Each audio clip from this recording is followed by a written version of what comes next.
जानिसार का अगला एपिसोड यानी कि लास्ट एपिसोड बेहद खतरनाक होने वाला है, क्योंकि कशमाला और सरफराज की हकीकत पूरी तरह से सामने आने वाली है।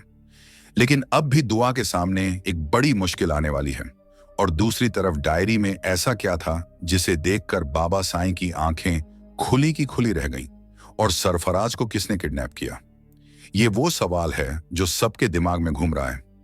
अगले एपिसोड में आप देखेंगे कि कशमाला लगभग दुआ और नौशेरवान का रिश्ता खत्म करवा ही चुकी होगी, लेकिन यहां एक बड़ा ट्विस्ट आएगा जो कशमाला की सारी सच्चाई सबके सामने ला देगा। तो अगर अभी तक आपने हमारे चैनल रिव्यू हब पाकिस्तान को सब्सक्राइब नहीं किया है तो अभी कर लें, ताकि आपको इस तरह की अच्छी अच्छी वीडियो मिलती रहे। अब बात करते हैं कि अगले एपिसोड में कैसे कशमाला और सरफराज की पोल नौशेरवान के सामने खुलने वाली है।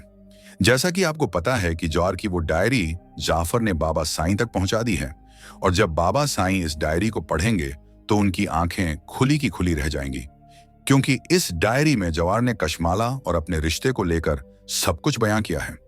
जवार ने इस डायरी में वो सब कुछ लिखा है जो शादी के बाद उसे पता चला। लेकिन ये डायरी जाफर के हाथ कैसे लगी? क्योंकि ये डायरी तो गुम हो गई थी, और इसे गुम करने वाला कोई और नहीं बल्कि कशमाला ही थी। लेकिन जब बाबा साईं इस डायरी को पढ़ेंगे और गुस्से से पागल हो जाएंगे, तो फिर वे डायरी लेकर नौशेरवान के पास आएंगे, जहां पर जाफर, दुआ, नौशेरवान और कशमाला भी मौजूद होंगे, और सरफराज भी वहीं पर होगा। तो जब अम्मा साईं बाबा साईं से पूछेंगी कि ये डायरी तो जवार की है जो गुम हो गई थी, पर आपको कहां से मिली, तो बाबा साईं जवाब देंगे कि यह जरूरी नहीं है कि यह डायरी मुझे कहां से मिली, जरूरी यह है कि इसमें लिखा हुआ क्या है। यह सुनकर कशमाला के पैरों तले जमीन खिसक जाएगी, क्योंकि उसे पता है कि जवार को डायरी लिखने की आदत थी, और वो डायरी में कशमाला और अपने रिश्ते के बारे में सब कुछ लिखता था। लेकिन मरने से पहले जवार को यह समझ आ गया था कि कशमाला नौशेरवान को चाहती थी और उसे कभी भुला नहीं पाई, और शादी भी वो नौशेरवान से ही करना चाहती थी। इसी वजह से उसका आए दिन जवार के साथ झगड़ा होता रहता था। दूसरी तरफ दुआ खुद को बेकसूर साबित करने आती है, लेकिन नौशेरवान उसे जवाब देता है, यहां क्यों आई हो, हमारे बीच अब कुछ नहीं बचा। इस पर दुआ को महसूस होगा कि वो आज भी उससे मोहब्बत करता है, मगर नौशेरवान उसकी कोई बात नहीं सुनेगा।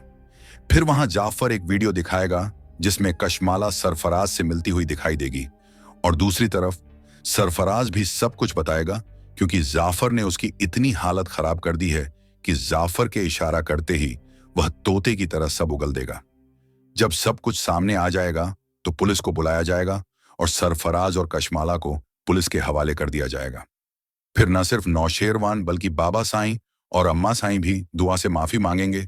जितने भी इल्जाम दुआ पर लगाए गए थे और उन्होंने उस पर यकीन नहीं किया, उन सब के लिए वे दुआ से माफी मांगेंगे। इसके बाद आपको ड्रामे की हैप्पी एंडिंग दिखाई जाएगी, और कहानी को आगे बढ़ाते हुए कुछ साल बाद का सीन दिखाया जाएगा, जिसमें कशमाला पागल खाने में होगी।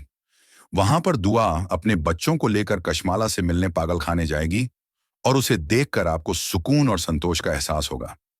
तो कैसी लगी आपको हमारी ये वीडियो? कमेंट करके जरूर बताना। और हाँ, आपको क्या लगता है इस बारे में भी कमेंट में अपनी राय जरूर बताएं। मिलते हैं नेक्स्ट वीडियो में, तब तक अल्लाह हाफिज।